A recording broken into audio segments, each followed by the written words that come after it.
Эл арасында бий алманын ден соолукка пайдасы зор экени айтылып жүрөт.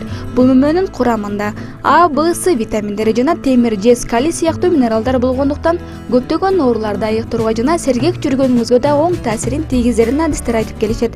Бүгүн биз сиздерге дал ушул дарылык касиетке бай бий алмадан кыям жасоону көрсөтүп беребиз. Алгач эле бий алманын сыртын таза жууп алабыз. Эми тазаланган бий алмаларды туурап алуу керек. Кыям жасоодо ар бир кожойке өзүнүн фантазиясына жараша кесип алса болот.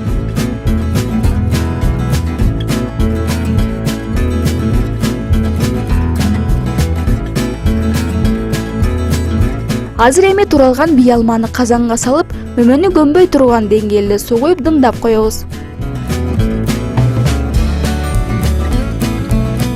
Кыям жасоодо 2 кг тазаланган бий алмага 1 кг кум шекер керектелет. Биз азыр 4 литр жасап жаткандыгыбызга байланыштуу 2 кг шекер коротобуз.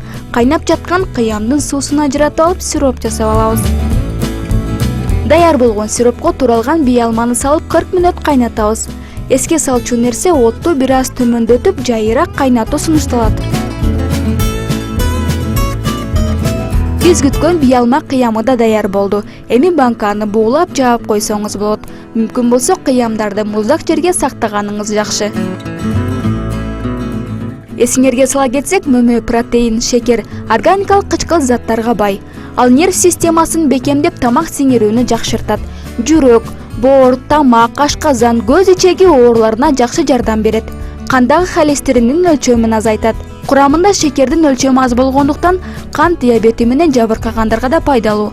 Ал эми жалбырагы, ооздогу жараларга, тамак оорусуна пайда жана чачтын эрте агарышынын алдын алат. Бул үчүн бий алманын өзүн же жалбырагын кайнатып, суусу менен озу чайкоо керек. Элдик медицинада ортосу оюлуп, сары май же койдун куйругу салынып, буга бышырылган бий алма какырыкты чыгарууда жана дем алуу системиндеги өнөкөт илдеттерде колдонулат.